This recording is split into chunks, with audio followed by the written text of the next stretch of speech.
Yes, hello and नमस्कार to all the students of Uday series. बच्चों, स्वागत है आप सभी का आपके अपने मीट जेईएक्स फाउंडेशन प्लेटफॉर्म पे, जहाँ पर पूरी की पूरी हमारी टीम, सारे के सारे टीचर्स डेडिकेटली लगे हुए हैं कि क्लास 9th वाले बच्चों का, जिनका कि बेस बनाना बहुत स्ट्रॉन्ग है, बहुत ज़रूरी है।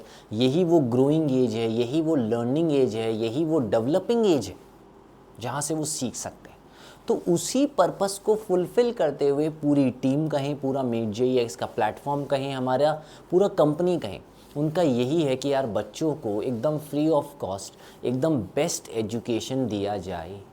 जो अफोर्ड कर सकते हैं, जो नहीं कर सकते हैं, सबको एक कॉमन प्लेटफॉर्म पे लिया जाए, है ना। और मुझे पता है आप सभी हमारे सारे लेक्चर्स का बहुत बहुत बेनिफिट ले रहे हो, रेगुलरली ज्वाइन कर रहे हो, कमेंट कर रहे हो, रिप्लाई दे रहे हो। दी बेस्ट पार्ट है, कोई दिक्कत नहीं है, ठीक है। अब इसका बेनिफिट लेना है, फीडबैक देना है, नोट्स जो हैं वो मीट जेईएक्स के ऐप से लेने हैं। कोई परेशानी आती है, कॉलिंग नंबर जो है मीट जेईएक्स का जो हेल्पलाइन नंबर है उस पर कॉल करके पूछ लेना है।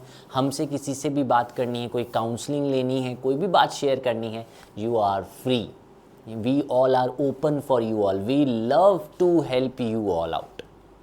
ठीक है, ठीक है। तो अपने पेरेंट्स से बात करो, अपने एल्डर्स से बात करो, ज़रूरत लगती है अपने टीचर से बात करो, हमसे बात करो, हम सब तुम्हारे लिए तैयार हैं। बस ये वो एज है जहाँ पर सीख कर हम कुछ बड़ा बढ़िया कर सकते हैं, ठीक है। और एटलीस्ट जो हमारा एक एक्शन है, अभी हमारी एज का एक्शन क्या है, अभी हमारा कर्म क्या है, टू स्टडी। और अगर उसको हमने स्ट्रॉन्ग बना लिया ना, तो डेफिनेटली एक पर्सनालिटी स्ट्रॉन्ग तो हमारे बच्चों की बनेगी ही बनेगी, इसमें कोई दो राय नहीं है। तो यही आज का लॉ भी हमें कह रहा है यार, कि एक्शन का रिएक्शन मिलेगा तुम्हें। आज अगर हमारे एक्शन अच्छे हैं तो पक्का उसका रिएक्शन आने वाला है, because this is Karma philosophy, this is the rule, this is the law of nature. जैसे कि हम लॉ ऑफ साइंस पढ़ रहे हैं, वैसे there is a law of nature कि whatever we do will be return back. उस चीज़ को ध्यान में रख के बच्चे, इस चीज़ को ध्यान में रख के अपना एक्शन को बेस्ट कर दो, क्योंकि वही तुम्हारे हाथ में है। The reaction is not in your hand, but the action is in your hand बच्चों, ठीक है। तो ये लॉ कैसे हमें बेनिफिट करता है, ठीक है। अभी तो एक्शन रिएक्शन लॉ की बात करूंगा, उसकी एप्लीकेशन की बात करूंगा, बहुत इजी होगा, इसको हम बहुत रिलेट भी करेंगे ताकि इसको हम बहुत अच्छे से समझ पाएँ। इजी चैप्टर है, मतलब सॉरी इजी टॉपिक है, और ये आज एक शॉर्ट लेक्चर है क्योंकि ये टॉपिक भी बहुत इजी है, थ्योरेटिकल है, ज़्यादा न्यूमेरिकल इसमें नहीं है, फिर भी कुछ कुछ क्वेश्चंस तो मैं इसके करवाऊँगा। Fine, good to go. तो मैं इसकी कुछ 4-5 बातें आपको कहूँगा जो कि अंडरलाइन करने वाली है, जो कि डायरेक्ट क्वेश्चंस में आने वाली है। रेडी रेडी हमारे बढ़िया बढ़िया नन्हे नन्हे शानदार बच्चे, आ जाओ तो फिर action sorry just a minute.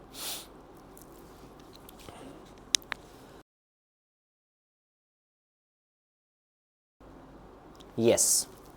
So, what we are talking about is, sir quiz पे तो बाद में चलेंगे, एक्शन रिएक्शन का लॉ, एक्शन रिएक्शन का लॉ, इस पे आते हैं। सर व्हाट वी अंडरस्टूड, अभी तक क्या देखा उसका रिकैप तो बनता है। रिकैप के बाद ही कोई बात होती है, हमारी क्लास तो बिना रिकैप स्टार्ट ही नहीं हो सकती यार, ठीक है। पुराना ही नहीं पता तो नया तो करके क्या ही करेंगे फिर। तो पहला है sir, definitely first is first law है। नहीं नहीं नहीं नहीं, फिर फर्स्ट लॉ नहीं है, first is not first law, first is your force. पढ़ाया हमने आपको फोर्स, पूछा आपसे कि क्या होता है रिजल्टेंट फोर्स, है ना।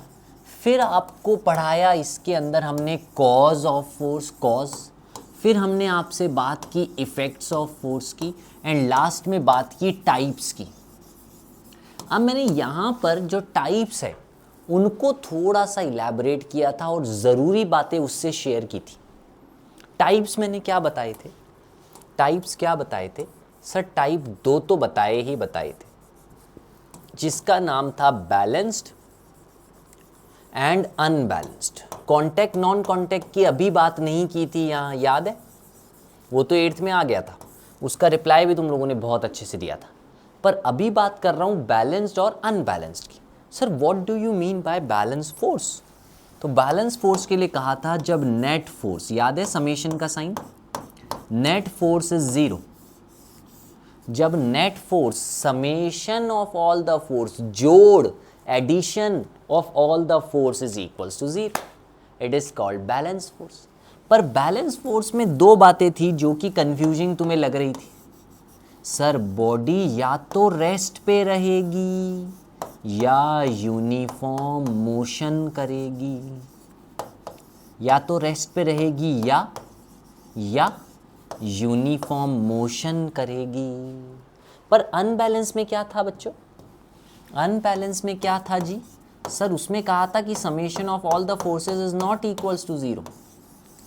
और इसमें ना, इसमें होता है एक्चुअली एक्सेलरेटेड मोशन। कौन सा मोशन? कौन सा मोशन? सर एक्सेलरेटेड मोशन होता है इसमें।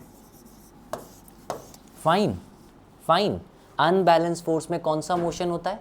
एक्सेलरेटेड मोशन होता है। गुड, ठीक है। तो बैलेंस्ड और अनबैलेंस्ड, बैलेंस मतलब नेट फोर्स 0, अनबैलेंस मतलब net force is not equals to 0। Balance में रेस्ट है, यूनिफॉर्म मोशन है और एक्सेलरेटेड मोशन है। ये था पहला पॉइंट चैप्टर का, पहला पॉइंट, बहुत ही अच्छा पॉइंट जिस पे बहुत अच्छे से आप लोगों ने पढ़ा है। फिर सेकंड पॉइंट आया मेरा फर्स्ट लॉ, या जिसको हमने बोला लॉ ऑफ इनर्शिया। क्या बोला? Law of inertia. कहा बॉडी जो रेस्ट पर है वो रेस्ट पे ही रहेगी, बॉडी जो मोशन में आ गई वो मोशन में ही रहेगी, जो एक पर्टिकुलर डायरेक्शन में है वो इसी डायरेक्शन में रहेगी, जब तक एक एक्सटर्नल फोर्स, जब तक उस पर अनबैलेंस्ड एक्सटर्नल फोर्स ना लग जाए, कहा था। और इनर्शिया मतलब क्या कहा था? सर इनर्शिया मतलब अपोज। सर इनर्शिया का मतलब है अपोज करना। तो अपोज के कारण इसमें 3 पार्ट करवाए थे आपने। सर एक था इनर्शिया ऑफ रेस्ट, एक था इनर्शिया ऑफ मोशन, एक था इनर्शिया ऑफ डायरेक्शन। बोलो बात ठीक है? बताइए बात ठीक है? ये 3 चीजें थी क्या? इनको पढ़ा, इनकी साथ साथ एप्लीकेशन कर ली, साथ साथ इसी में हमने इनकी एप्लीकेशन पढ़ ली। सर क्या पढ़ी?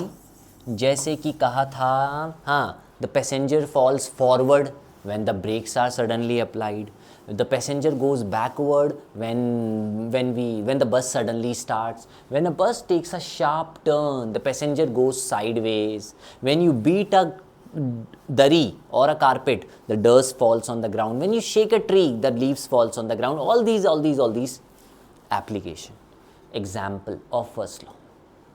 इसके बाद हमने थर्ड पॉइंट पढ़ा, वो पढ़ा मोमेंटम। क्या नहीं पढ़ा? मोमेंटम का फॉर्मूला भूल गए? P बराबर mv। सर ये वेक्टर क्वांटिटी थी, मतलब है, और kg मीटर पर सेकेंड्स की यूनिट है। गुड टू गो, बहुत बढ़िया, इतनी सी बात को याद कर लेंगे। फोर्थ पॉइंट अगर लेना चाहूँगा मैं, तो वो अब सेकेंड लॉ पे आना चाहूँगा। सेकेंड लॉ पे फर्स्ट से बीच में तो पहले मोमेंटम तो आएगा। फिर कहा सर इसका एक्सप्रेशन क्या माँ होता है? नहीं, इसका होता है mv minus mu upon t। ये है ना, mv minus mu upon t, यही इसका पार्ट है, यही सेकंड लॉ है। ठीक है, हाँ, इससे डिराइव होके वो आ जाता है जो फॉर्म तुम लोग बोलते हो F is equals to m a, best है, पर वो डिराइव होके आया है। ये सेकेंड लॉ नहीं है, सेकेंड लॉ ये है, the rate of change of linear momentum is directly proportional to external unbalanced force. फिर प्लस मैंने यहां पर जोड़ी इसकी एप्लीकेशन। क्या जोड़ा? इसका एप्लीकेशन। और सबके साथ हमने क्या करते गए? साथ में क्विज हमने सबके लिए सॉल्व किया। तो एप्लीकेशन क्या थी? Sir, the cricket player lowers his hand while catching a ball. Sir, the shockers are provided in the vehicles. Sir, the chinawares items or the crockery items are wrapped in the papers or in the foils or in the cushions while transporting. Reason being, थर्माकोल्स होते हैं electronic items पे। Reason being, time बढ़ जाए force कम लगे, second law. Time बढ़ जाए force कम लगे, second law.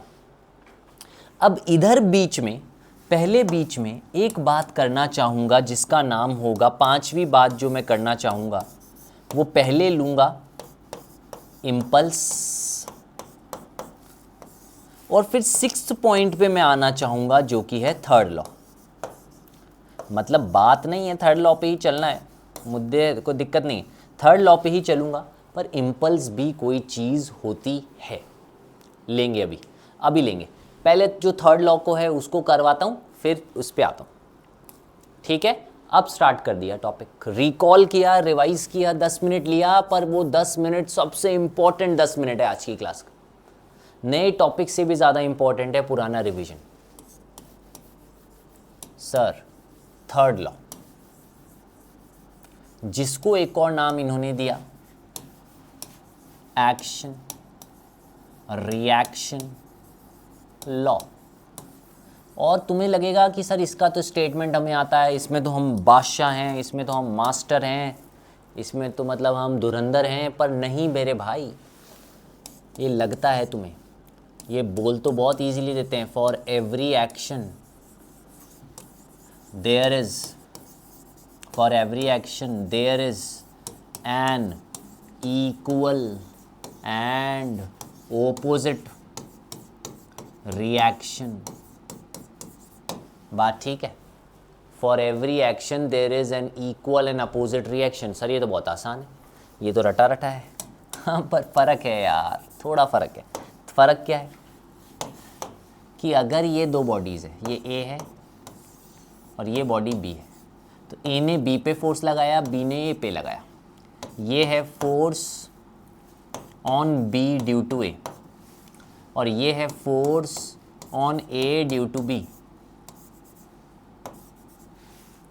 क्या है? क्या है? नाम देता हूँ, एफ ए बी क्या है? Sir, force on A, force on body A due to B. और एफ बी ए क्या है? Sir, force on body B due to A. ठीक है बात? ठीक है बात? ठीक है। अब इसमें क्या कहना चाह रहा हूँ, एक लैंग्वेज जो कहना चाह रहा हूँ, क्या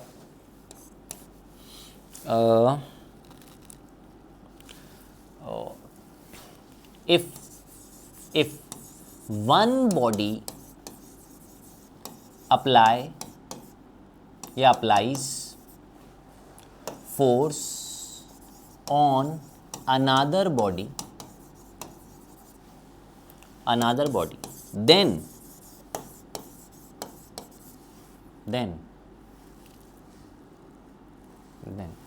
नहीं यार, ये नहीं, मज़ा नहीं आया, मज़ा नहीं आया भाई, बिल्कुल भी मज़ा नहीं आया। लैंग्वेज ही अच्छी नहीं है। अब लैंग्वेज दे रहा हूँ शानदार वाली, अब लैंग्वेज दूंगा शानदार वाली। पकड़ में आ गया? देखा तुमने? समझो, if body one applies force on body two, then, अब ठीक है, then body to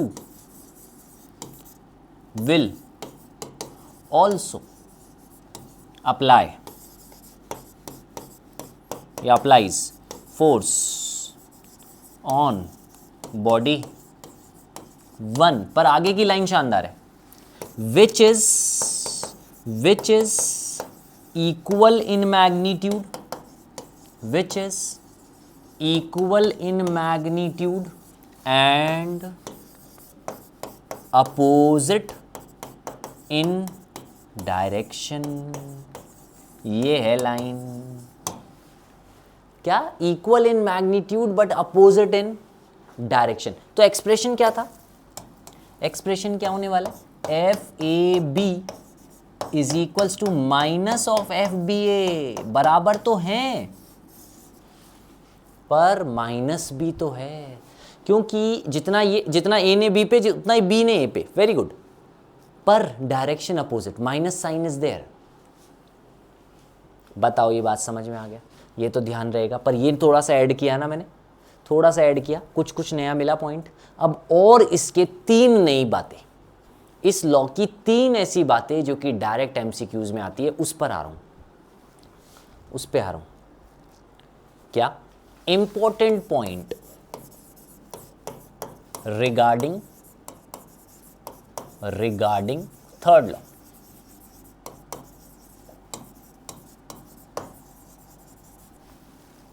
third law के बारे में कुछ जरूरी बातें, बिल्कुल बेहद जरूरी बातें। पहला,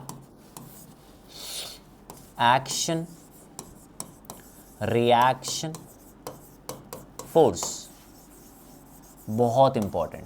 एक्ट्स ऑन 2 डिफरेंट बॉडीज। क्या? 2 अलग अलग बॉडीज पे लगता है।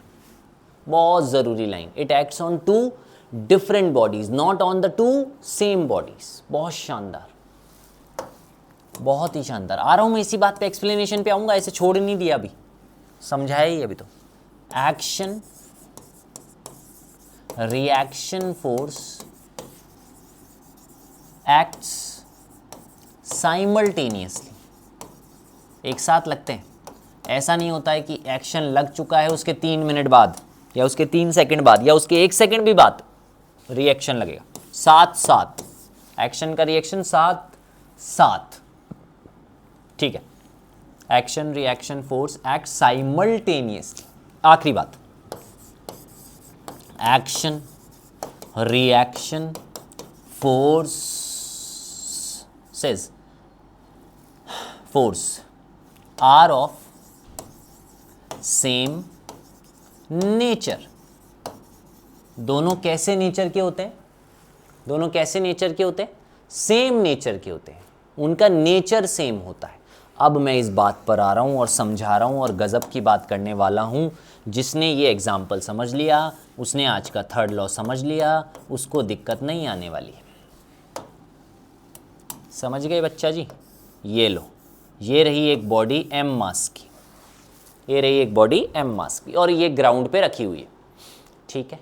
तो क्या ये ग्राउंड पर फोर्स लगा रही है? सर बिल्कुल। ग्रेविटी इसको नीचे खींच रही है, ग्रेविटी इसको नीचे खींच रही है, तो इसका एक वेट कहें वो नीचे लग रहा है, इसका एक वेट कहें वो नीचे लग रहा है कि नहीं? लग रहा है, वेट। अब क्योंकि ये इस जमीन पर फोर्स लगा रही है, क्योंकि ये इस ग्राउंड पर फोर्स, ये ग्राउंड है और ये ब्लॉक है, 2 जने हैं इसमें, एक ग्राउंड और एक ब्लॉक।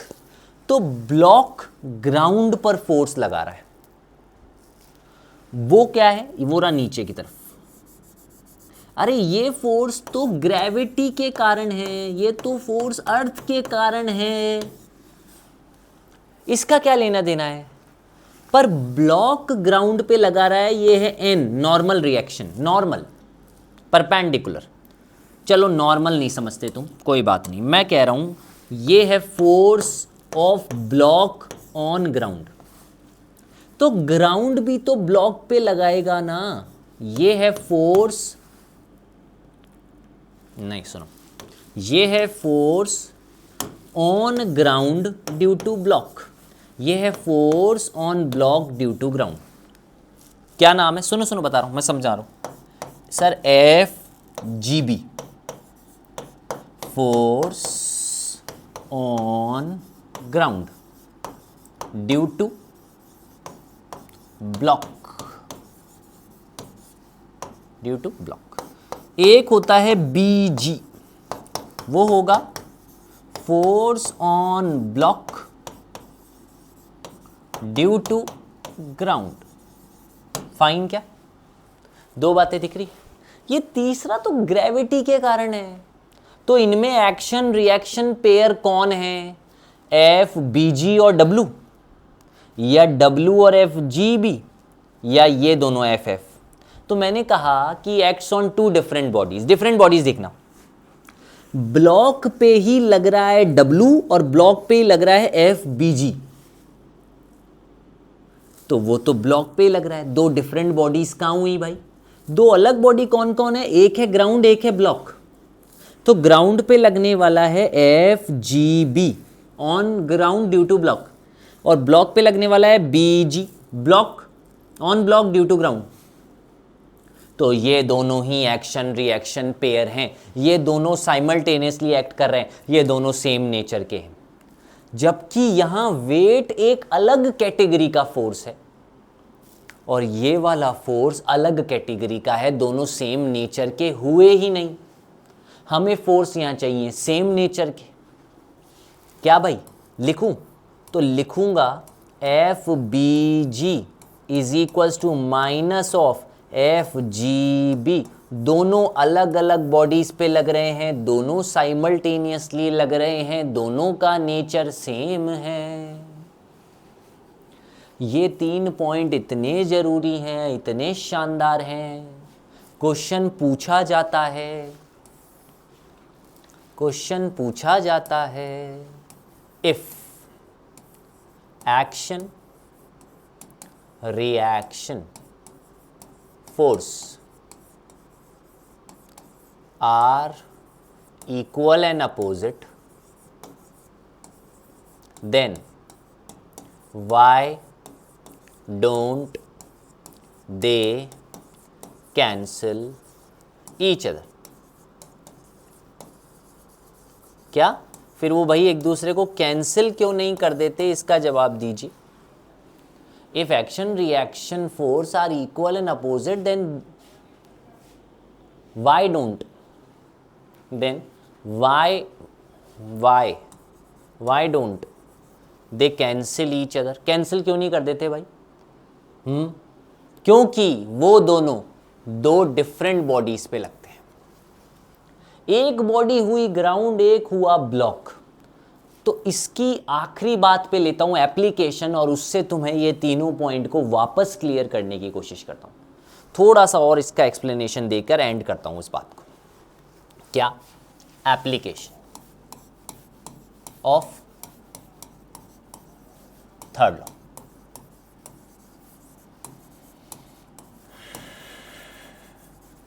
तो हमने बोला बहुत सारी बातें वैसे तो, पर पहली बात, सर वॉकिंग